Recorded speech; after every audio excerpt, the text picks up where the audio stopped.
My name's Yusuf. I'm 52 years of age, and I've been a Muslim for 27 years. Ethnically, I'm from an Irish stock with a bit of English in there as well. Father was Catholic, my mother was Catholic, although only nominally Catholic. They didn't really take it that seriously. We didn't have any religious upbringing at all, no education in terms of religion, and we lived our lives as we saw fit, as our desires took us, we went. My mother and father used to give me some indications of what is right and what is wrong, but very, very little in the way of religious instruction, so we were free. Basically, I left school at the age of 15. I ran away from home at the age of 15. My father had already left home when I was 4, and the last thing I said to my father was, "Dad, you better leave because my mum doesn't like you anymore." You know, so that was the last time I saw him as a child until I was 24. I went to seek him out after that. That was part of the journey for me to find myself, because once I'd left home, I started traveling a lot. I started broadening my horizons, meeting people. I'd always ask lots of very difficult questions, and usually people would, come back to me saying, "Why do you ask so many questions? You're so annoying. Get out of here," you know. But I kept asking questions because my idea was that I'm on this amazing journey with thousands of people around me, millions of people around me, and I should be asking them, like they should be asking me, what's it all about? Where's this journey taking us? You know, has someone got a roadmap? You know, where's the sat nav? You know, so yeah, I mean, I spent years and years and years asking and traveling and asking again. And I naturally, when I read books on philosophy or religions or the purpose of life, so I started to seek out those people that were writing those books. So I met the Christians, I met the Jews, I met the Buddhists, I met the Hindus, I met everyone apart from Muslims, by the way, because I didn't even know what Muslim was or Islam was at all at that time. I asked the Christian at least once or twice, and they said they didn't know who God was. I met some Hindu worshippers, and they weren't able to answer the simple questions about what the purpose of life was in a very, very simple, easy, understandable, digestible way. So I left them. I met the Buddhists, and I started doing Buddhist meditation for at least 3 months. I was doing, and it made me feel good, you know. So I didn't leave off the Buddhist meditation, but I asked the question. I popped the question one day, and I said to one of the guys who happened to be he happened to be white, Buddhist as well. I asked him, "What's the purpose of life?" So he was stirring his herbal tea at the time, and he got round 15 rounds of stirring, and they tried to answer the question. He said, "To contemplate the supreme nothingness." So I said, "I'm confused." Confused.com. And he's tried to justify why he had evidently mentioned a contradiction in terms. By any stretch of the imagination, it's difficult to imagine something that's supreme, and yet absolutely nothing. So he tried to give me the Golden Sutras, and I started reading that, and I couldn't understand it. I didn't think I was a shallow individual who couldn't understand things, because I'd been reading a lot. I've been reading Tolstoy and Dostoevsky, Russian authors, and very complex materials in order to try and find the purpose of life, not to try and be big and intelligent, you know. And so this book I couldn't understand. So I said, it can't be the truth, because the truth has to be easily understood by most of the people, if not all the people. So I left that. But I continued doing my Buddhist meditation.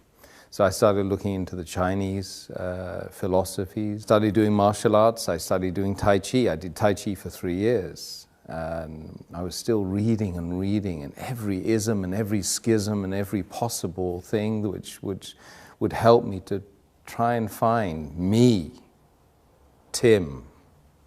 Who am I? You know. And it was a big struggle, massive struggle. So I went off and I was told that, you know, the top 5% of the world, they go to university. I got to Sussex University, studying politics and third world development, because that seemed really interesting to me. But it wasn't the paper, it wasn't the subject, it was the fact I was going there with this top 5% of the world sitting with me. So I got there and I was mortally disappointed because most of them were just out to get drunk and have a hedonistic lifestyle whilst they were away from their family for the first time in their lives. You know. So I was there in the university and I was pushing, prodding, poking everyone again and again and again, trying to find out what this life is, you know. And 99% of the people just don't want to talk about it. This is what I found. You've got to find the 1%. And when you find the 1%, you don't want to leave them, you know. One day, I had a particular female friend that was told me not to bother calling her the day after, you know. So I went to the Islamic Society because I was so confused, and I had a real bust up with her and a fallout with her and an argument, and wanted to know why she kicked me out. Because she said, as she was kicking me out, it's something to do with my religion. And I happened to know she was a Muslim. So after all of these millions of questions and unanswered questions at that, you know, what led me to this faith was an argument about her religion, which she claimed to be following. So anyway, knocked on the door of the Islamic Society, and I found this Iraqi guy with his headscarf and a smile as well, kind of a nice smile, and I said, look, I've got a problem with my girlfriend. So he said, you got a problem with your girlfriend? He said, why? I said, well, she's Muslim and she just told me that she didn't want to, you know, me to come today. So I want to know why. So he's kind of said, well, look, best thing I can do is give you these. Give me a pile of books.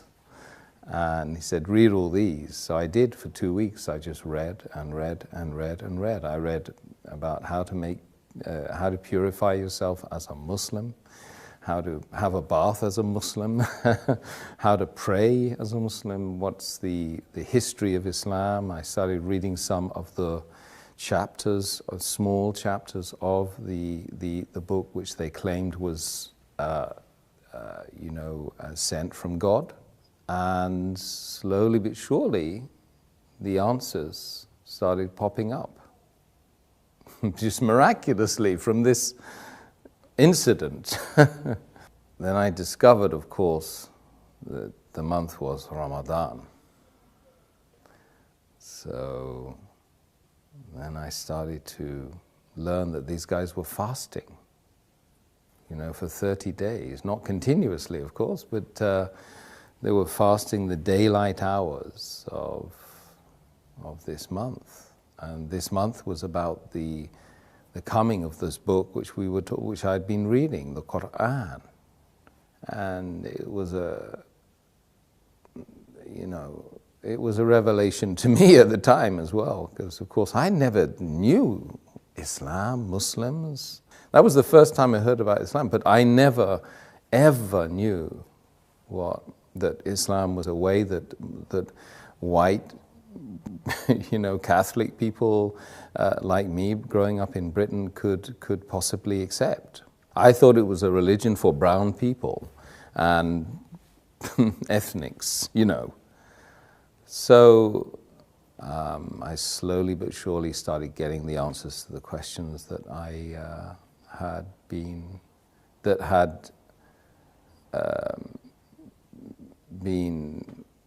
dominant in my life, for that 10 years. And I couldn't sleep. Days and nights would go by where I couldn't sleep.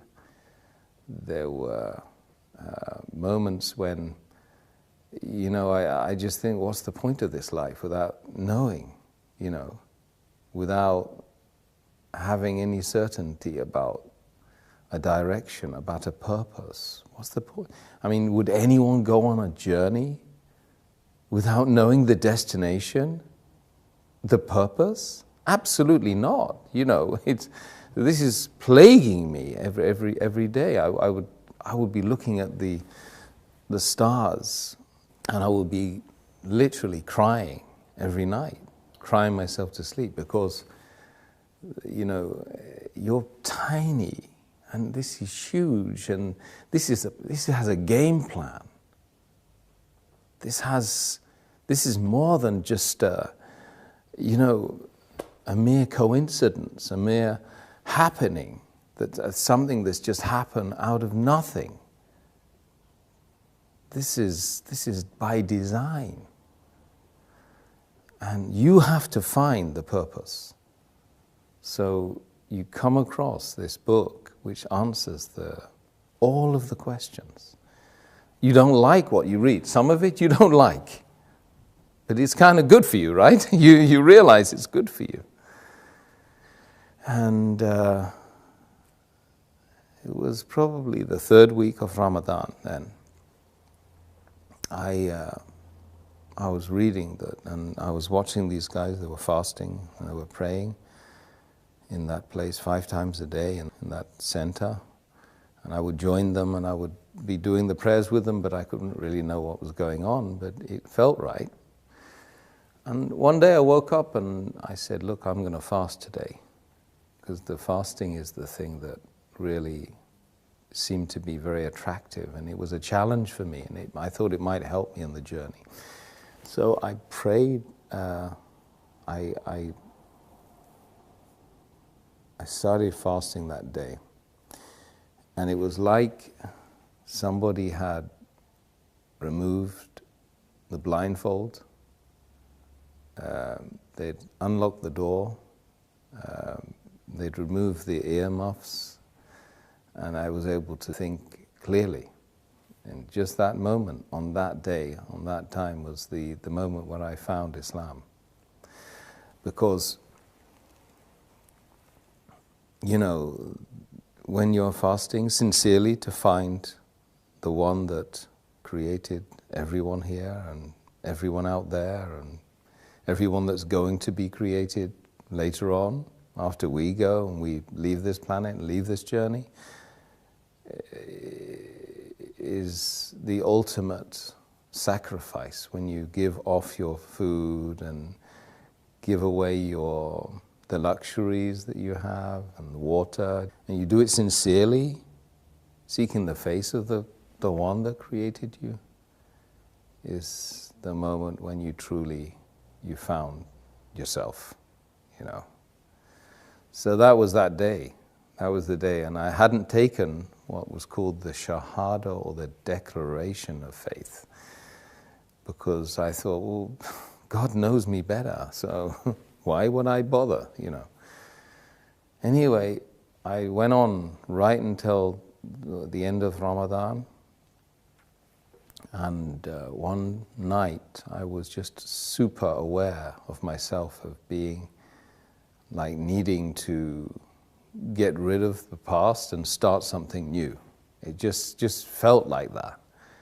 So the whole night I was just like, I was making this ritual ablution, watching, because I was reading it all the time in the books I had with me, and trying to get rid of something that was in the past. And then in the morning, very early in the morning, I just walked. I went up and I started looking for a mosque.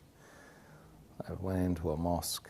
I got to the top of the stairs and the guy grabbed hold of me and said, "Look, what's going on? What are you here for? Can we help you?" I said, "Yeah, I've just come to embrace Islam." He said, "Well, we don't know you. I mean, we've never seen you. What do you know about Islam?" Well, said, "I've been reading about Islam for the last 2-3 weeks, in fact, and I've been fasting as well." So they were quite surprised, and they said, "Well, have you washed?" I said, "I've been washing the whole night, man." I made the declaration of faith, and then I kind of got hugged by 300 men, and I'd never been hugged by a guy before. Not even my father, I don't think. I remember feeling that it really was a very amazing moment, and it was unlikely that I would feel that way again. That feeling of elation, the feeling of actually I felt very relieved, because imagine spending 10 years searching and searching for something which you don't even know what that is. It's not like you go on, you search for something, right, which you know, and you pretty much know where you drop that thing. So you've got a very small area that you can check, from home to work, back to school. Yeah, I can retrace the journey. But with something like the purpose of human existence in a sea of 8 billion people with millions and millions of potential miles you need to travel, and that took me 10 years. I was 25 or 26 at the time I embraced Islam, and so the feeling was amazing. It was something which is groundbreaking. And then, of course, ever since, we've got all the challenges of being a person who does claim to believe in God. So I didn't really have any concerns about, taking that plunge and becoming a Muslim, because I was doing it sincerely to try, and if I didn't do it, what was I going to do instead? I was destined to fail, to literally become an alcoholic, or to be a person that would just live their life as a hermit. Literally, that's the way I was thinking at the time before I embraced Islam. So I didn't really have any hang-ups about accepting something that was going to really, truly speaking, help me here. It doesn't matter, the external didn't matter to me. At that point, I would do anything to find the truth. And there's a lot of people out there like that in this world. I've met lots of them. And they genuinely good people. They have that feeling in their heart. They really want to spit it out. But really, there's nothing to be fearful of. Rather, that you should be fearful of the fact that you're not being sincere to yourself, true to yourself. That creates mental conditions. There's a lot of people that have psychosis and mental issues because they're not true to themselves. What their heart and their soul is telling them, they're not doing that. And this is, we call it hypocrisy. We mustn't be hypocrites. A community of Muslims practicing the faith of Islam is a family that most people don't have. And I gained that family. It's 1.6 or 1.7 billion people worldwide. I go and visit them. I can just say, peace be unto you, in a gathering of people in a room, and I've got potentially 1,000 invites right in front of my face, if I go and pray in a mosque in wherever it is, Abu Dhabi or Kuwait or America or France. So that's the community that I never had. And I yearned that community. I remember when I married my wife, I said, I need to marry into a family. I need a family. Because increasingly in the world, not just in the Western Hemisphere, we're lonely. You know, 40% or more of the population of London lives on their own. That's shocking. People don't even know their neighbors. This is just London. London, #1 capital of the world, right? That everybody loves to be part of. But people are not part of each other, you know. They're distant from each other. So I believe that the greatest thing that the faith of Islam gave me, apart from the massive direction and being able to have secure in the fact that there is a purpose. I don't need to go out to the pub and get drunk anymore. If I want to get drunk, I just pray. You know, if I want to find direction, I've got the sat-nav. I've got the map. If I want to know anything about the faith, I rest assured I can go to someone who knows about the faith, and they will give me direction as well. And I have that massive, beautiful, unending family. And if you find the right members of that family, then you feel great. Let's just be brutally frank. We need to know who we are, where we're going, who created us. We ask ourselves these questions on a daily basis. Even if we don't vocalize it, we certainly think it.